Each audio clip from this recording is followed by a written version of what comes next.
This is College Talk with Dean Aldemaro Romero Jr., a weekly program exploring the lives and work of the people of the Weissman School of Arts and Sciences at Baruch College. Hello, everybody. There are words that are right there in the media these days. China, immigration, business competition, all that sort of things. Chinatowns. And today we have a special guest who has expertise in all these different areas, someone who has been in China many, many times. Her name is Dr. Charlotte Brooks. She is a native from Huntington Beach in California, very nice place. She received her bachelor's in arts and history from Yale, her master's and PhD in history from Northwestern University in Illinois. And today she teaches at the Weissman School of Arts and Sciences in Baruch College. So welcome to College Talk. Thank you very much. It's good to be here. My first question to you is why's questions. Why history? Why you became interested in history? Wow, I actually don't think anyone's ever asked me that before. Usually my students say, what do I do with history? But I think we are all maybe, as we grow up, we just sort of gravitate to what interests us. And I can't remember a time when I wasn't interested in history. And maybe it was my mom. She was a history major in college, and she used to tell these stories that she remembered from college or she remembered from growing up, and I think I was always sort of transfixed by that. But that's the only reason I can think of. I've always loved history. And then why China? I do get that question a lot. Okay. Especially from students. When I was in high school, I went to a high school in Northern California, not in the Bay Area, but sort of up in the foothills near where gold was discovered, and in a little town called Auburn. And two things I remember. The first is that we didn't really have any kind of world history. I think it was required to take maybe one semester, and it was sort of like, here are the pyramids, here's Napoleon, World War I, that's it. And so there was nothing about Asia. And yet, growing up in the Gold Coast country, that's all around. The old Chinese immigrant sort of markers on the land, the buildings. I knew that my town had been a big center of Japanese immigration. Japanese-Americans were removed in 1942, and most of them never returned because of racist agitation. So it was sort of always there, but nobody talked about it. And so when I went to college, I tried to take courses to sort of remedy what I felt sort of a woeful lack of knowledge about anything besides U.S. history, and I really got hooked on China. Okay. I was intrigued by the title of one of your books, which is about Mao Zedong and Joseph McCarthy. And the reason is that although these two figures overlap in time, to a certain extent at least, they represented two different things that were going on around the world. China, which was the new frontier of communism at that time in the early 50s, and then Joseph McCarthy as the anti-communist type, the anti-persecuting people who he felt were un-American in their behavior. Tell us, basically, what do you think was the connection between these two individuals? Well, I chose the title because the book is really about Chinese-American politics, Chinese-Americans and the political choices they made, and I felt that these were really the two poles in their lives. If you think about Chinese-Americans had been in the United States since the 1850s. They weren't allowed to become citizens until 1943. If they immigrated here, if you were born an American soil, you were a citizen. But what that meant was this community took a very long time to create a sizable second generation. After World War II, a lot of people were able to bring their families. A lot of men who had immigrated here, either lawfully or unlawfully, were able to bring their families from China, especially wives, fiancés. And so you had these family communities for the first time, and other Americans saw them as representing China, almost as surrogates for China. But what China meant in the late 40s and 1950s and 60s was this international competition between the People's Republic of China, with which the United States had no relationship, and the Republic of China on Taiwan, which was America's China, supposedly the good China. And this created a lot of problems for these people who, in a lot of ways, still had affinities for China, still had affinities for its politics, and yet were also trying to find power for their community in the United States at a time of civil rights tensions and unrest. And so I sort of picked those two people, Mao and McCarthy, as the sort of extremes of Chinese American, that really bound Chinese American politics and limited them. And the argument of the book really is that, in fact, like any other community in America, very few people were on the far right or far left. Most people fell in the middle. Most people in these communities are actually moderates or liberals. The loudest voices were on the right because they were the anti-communist voices. And so that's really what the book is about, looking at the politics of these people. Okay. Now, you just mentioned the fact that Chinese Americans were not allowed to acquire the U.S. citizenship until 1943. Mm-hmm. That's interesting because that's about the time where we see the heightening of the Japanese Americans. Many of them being born in this country, so in theory they were U.S. citizens, being interned in these concentration camps. I wonder if there was any kind of contrast there in the policy of the U.S. towards the Japanese and the Chinese, since I guess for many people they look like the same. They couldn't distinguish between the two different cultures, but obviously we're talking about someone who have attacked us in Pearl Harbor versus the Chinese. Is there any connection there? It's funny, I actually wrote a lot about that in my first book because it really compares Chinese Americans and Japanese Americans in California. It's interesting that there was a long history of generally anti-Asian political activism on the West Coast. That's really where a lot of this came from. And it started with the Chinese before the end of the 19th century, by the 1860s.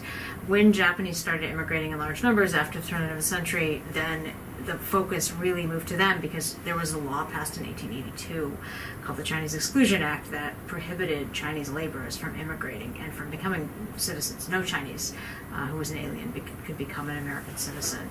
So the focus really shifted to Japanese, and they immigrated in families more than Chinese did, and so they became the sort of bugaboo of the West Coast, the sort of supposed alien menace. And by the 1930s, the old sort of really derogatory portrayals of Chinese Americans had softened. There were new stereotypes. There were still stereotypes, Pearl Buck or Charlie Chan. Those are stereotypes, but better ones than, say, Fu Manchu or Tong Wars. I mean, it is all really relative. But also, when Japan invaded China, which occurred really, depending on when you start, between 1931 and the invasion of China's heartland was 1937, there was a real swelling of positive feeling towards China. Even as sort of this anti-Asian politics continued, even as Chinese Americans couldn't find homes, couldn't get decent jobs, yet there was a sort of more sympathy towards China than there had ever been. And what's interesting is after the attack on Pearl Harbor, Japanese Americans, a lot of them were placed under curfews. Chinese Americans actually, often in larger urban centers where there were also Japanese American populations, Chinese Americans wore buttons, for example, saying, "I'm Chinese." The Chinese consulates in some of these cities handed out identification cards saying, the bearer is a member of the Chinese race. What that means, of course. And they're very famously, Time and Life magazines printed these really racist, horrible caricatures of Chinese and Japanese faces, and these pictures said, "How to tell your friends from the Japs." I mean, that was the exact language with these, really ridiculous, and based on nothing, the pseudoscience of the time. So they were directly connected, and even up to 1943, one of the arguments for repeal of Chinese exclusion, it happened during wartime as a gesture to America's ally, was that the Japanese used that as propaganda. America's your ally, but they don't want you immigrating. And it was a lot of the speeches against repeal mention the Japanese, mention the so-called Yellow Peril and Asian Menace, or at the time the Oriental Menace. So these two groups had, they were, the feeling against them and the politics against them were deeply intertwined. And you used you mentioned the term Jap, that was the derogative at that time, but I think even before that there was even a more general one for all the Asians, the coolies that they use. Yeah, I don't really see that applied to Japanese very much, interestingly, and I think it's because it came from there's a lot of discussion of where the term comes from. Some people say it comes from India. Some people, and the British used it to describe Indians. It was largely used to describe Chinese laborers specifically. But, they never seem to have a lack of derogatory racist terms to use, sadly. Yeah. Now, you were talking about the difficulties that Chinese Americans were facing in this country at that time. And I think one area that you have studied is actually the issue that they had finding housing and that. Can you tell our audience basically what were the major characteristics of that particular barriers that they were facing? So sort of how they worked. And no, in terms of housing, the problems that, yes. Yeah, well, when I studied this, this is for my first book, and I was really interested in looking, it kind of came out of, I went to Northwestern and have a great African-American history program. So all my colleagues are doing African-American urban history a lot of the time, and sort of how housing segregation worked in places like Chicago that didn't really have, Chicago had a Chinese population that was, relatively sizable, but compared to the black or white population, it was quite small. And so I thought, I grew up in California. I wonder what this kind of, was there segregation of Asian Americans in housing? And what I found was a lot of the same tools that were used to prevent African Americans from buying homes where they chose, including restrictive covenants that neighbors signed agreeing not to sell to people of color or Jews. And depended, there were all kinds of groups that were thrown into this. On the West Coast, it was Latinos, it was Armenians sometimes, Jews, Asians, and blacks. But that those were used against Asian Americans, that deed restrictions that were put right into the deeds of tracts as they were developed, they were also used. That when the New Deal programs that created a 30-year mortgage and that insured mortgages and allowed people to buy homes who were in the working class for the first time, a lot of the FHA practices were also, they would not insure mortgages made to people of color or made in integrated neighborhoods. And so what you had was, you had state sanctioned, essentially, quietly state sanctioned segregation against Asians on the West Coast. And that didn't really end until, you still see it in places, but the legal sanction didn't end. Depending on who you asked, from 1948 when a Supreme Court decision said the FHA can't require that kind of racial test, to the 1960s when it became very clear that the FHA was still very much doing that, and realtors do that still. Yeah. But they are one of the arguments in the book, I think, that is sort of most surprising to people is that America's first segregated neighborhood was San Francisco's Chinatown. It wasn't an urban area of the Northeast or something the way we often think.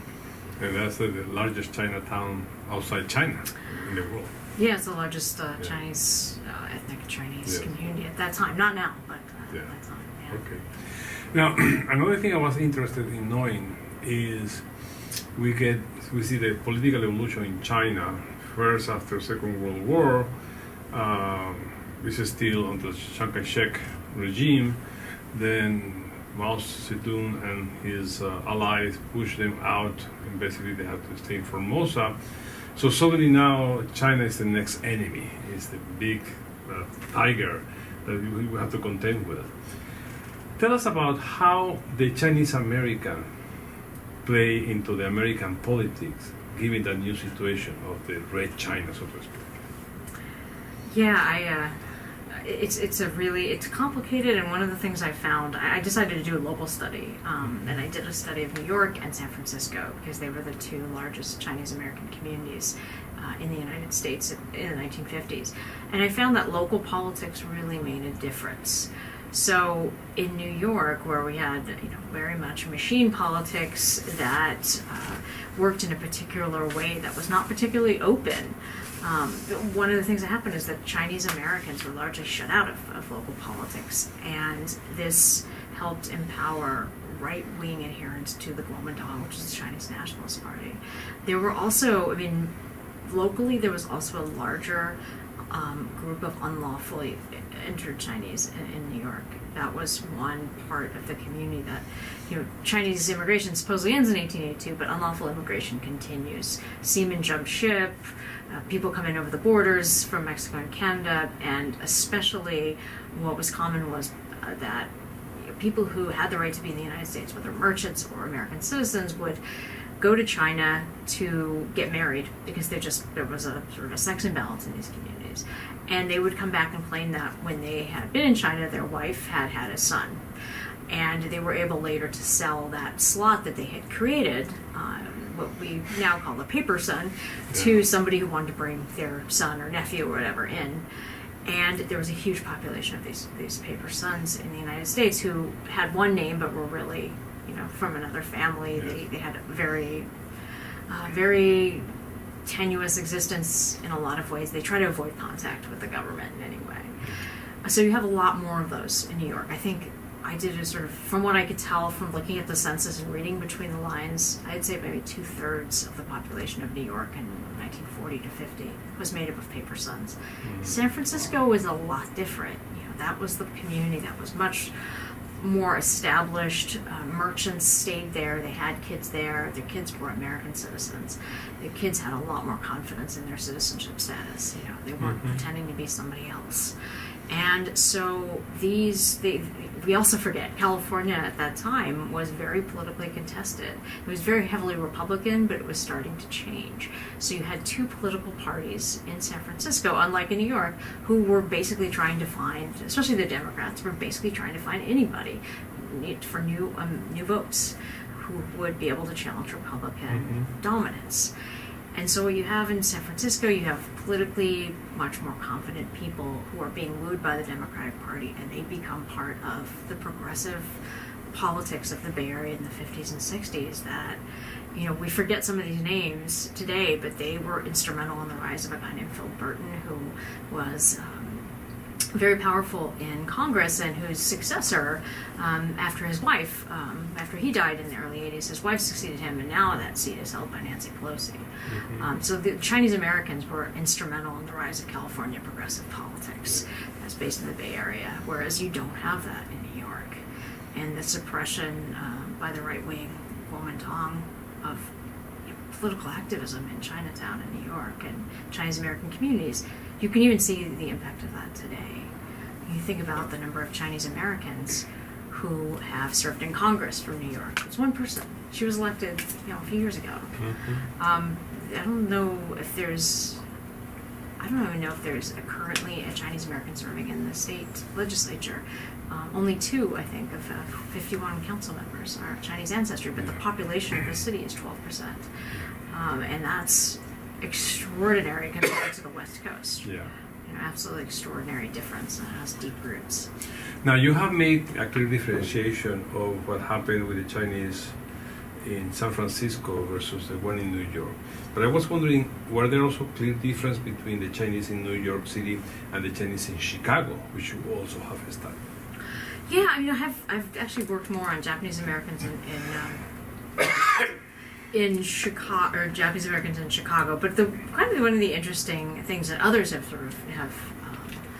other historians have noted this is that the West Coast just has a longer history. It's not nearly as different in terms of its length as towns on the East Coast, but after the turn of the century, essentially new immigrants from China, people who came as paper sons, by and large, went to the East Coast because that's where the economic opportunities were. That's where there was just more of a field for the few professions that Chinese Americans could go into. Not even professions, just a lot of them were restaurant work and laundries. That was pretty much it.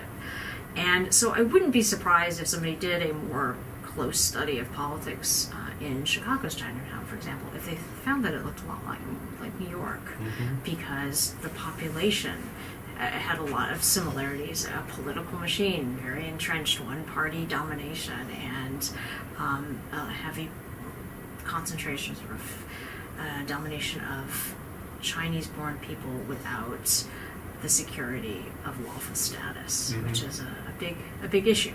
Yeah. We even see it today. Now, correct me if I'm wrong. You mentioned that to a certain extent, the the Chinese in Chicago were a pretty homogeneous group in many ways because they came through entire families, more stable. But Well, San Francisco, yes. for San Francisco, yeah. yes. However, my understanding is for New York, that wasn't the case. It was extremely dispersed in terms of places of origin within China, languages, religious beliefs, and all sort of things.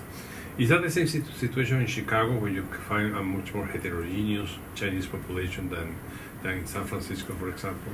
I'm not sure about Chicago, but I will say I think one of the sort of dividing lines here is 1965, because in fact Chinese American communities were both homogeneous and diverse, if that's possible to say, before 65, in that you had people who were very different legal statuses, right? You had merchants, you had students who were allowed to be here, you had sailors who would jump ship, you had people who would come in unlawfully, you had not giant degrees of class differentiation, but you did have some. You had merchants, laborers.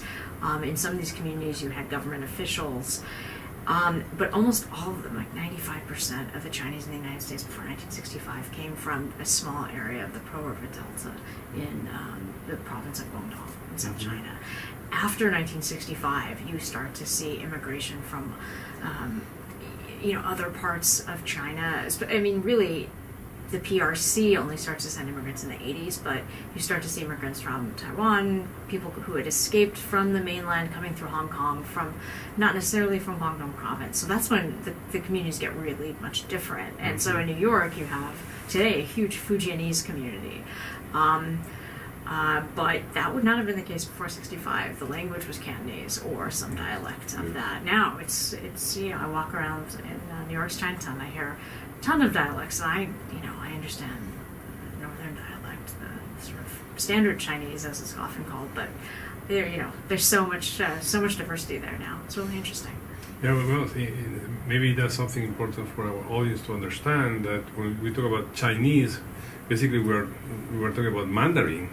But within Mandarin itself, there are so many dialects. And sometimes some people from one area don't understand what the people from another area are talking about. Yeah, I think, so the Mandarin, what's often called the Mandarin dialect, is basically, it's a particular version of Chinese that is based on what was spoken around Beijing. And the reason it's called Mandarin is that when the imperial exams were taken before the fall of the Qing dynasty, the people who took them, who made it that far, would go to Beijing to take them, and it was kind of the lingua franca of these people from all over China. And that became sort of what was, under the nationalists, it was called Guoyu, the national language. It was the goal was for everyone to speak Guoyu. That is still the goal. It's called Putonghua, or common speech on the mainland, and that's in the PRC. That's still the goal. When I taught in China, almost 25 years ago, there were giant billboards around our campus. I taught at a teacher's college in central China, and it said, please speak Putonghua. And a lot of the students didn't very well. But yeah, there are hundreds of unintelligible to each other dialects in Chinese. And luckily, for me, when I do research, I read Chinese, and they're all written the same, which is what's crazy about it. You have all these different hundreds of dialects, but you can write them all the same. I see. Okay. Another question I have, we are almost, unfortunately, running out of time now, but you mentioned about some stereotypes of the Chinese, like German food and Charlie Chan and all that. I was wondering if you have any insight on how the Chinese Americans view or felt about two particular movies that were very popular that had to do with China. Was it 55 Days in Peking, and was made in the early 60s or something like that. And the other one is The Last Emperor, which is a totally different kind of movie. Do you have an insight how Chinese Americans see those movies and see themselves in those movies? I'm not sure. The Last Emperor is interesting because it was a joint was cooperated. There was a cooperation with the PRC authorities, I think, to make that, because it was actually filmed in Beijing. And I remember that was one of the first movies I ever saw about China in my little town. I don't know, because I think I was too young to really be paying attention. 55 Days in Peking. It's funny, I still show clips of that to my Asian American history class to help them understand stereotypes of the way that, it's based on the Boxer uprising, and this anti-foreign uprising in 1900, but obviously, it's so obviously about this, about the way that the United States is viewing China in the 1950s. I don't think Chinese Americans would necessarily have focused on it as there wasn't that kind of activism about media portrayals like that. It had to be a little bit more over the top to get people really wound up in the 50s, because they were fighting other battles. But I know that there was, there was a lot of resentment, especially by the 60s, about these portrayals in films and in cartoons and other things, where you start to see really that becoming a bigger issue with the generation that grew up after World War II and came of age in the 1960s, and were influenced by the Civil Rights Movement and what was called, the Asian American movement. They really, I think rightly so, began to focus on not just I think bread and butter issues, but also issues that are a little bit more ephemeral, but cultural issues that really make an imprint on people's minds about how they treat others. It was interesting to me because basically the portrayal of Chinese in 55 Days in Peking are these mean people, very bad, very cruel. Unless they're Christian and they're okay. Exactly. But the funny thing is, almost all of the actors portraying Chinese were white. None of them was a Chinese.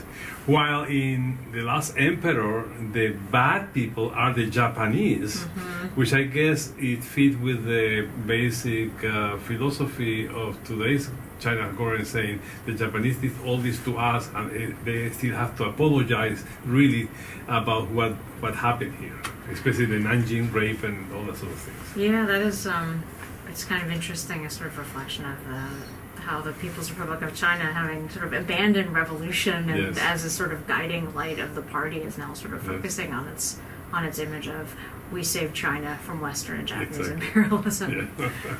Okay, and the 1 minute that we have left, I wanted to ask you a very simple question. What is your next project? What are you working on right now? Well, right now I'm writing a book, and I had the good fortune of winning a National Endowment for the Humanities fellowship, so I'm on fellowship right now writing a book about Chinese Americans who immigrated from the United States.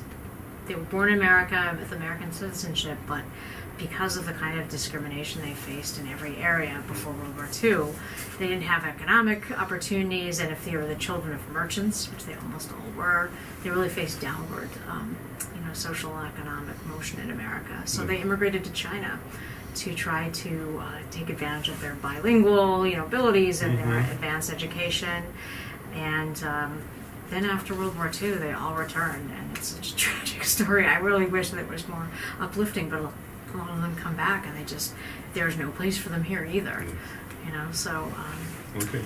So yeah, that's the next one. Okay. Well, thank you very much to Dr. Charlotte Brooks for this very interesting conversation about China, Chinese immigration, and all the like. And next week, we'll be talking about the teaching of English as a second language that is taking place here at Baruch College. So stay tuned. This has been College Talk with Dean Aldemaro Romero Jr., a production of the Weissman School of Arts and Sciences at Baruch College. All rights reserved, 2017.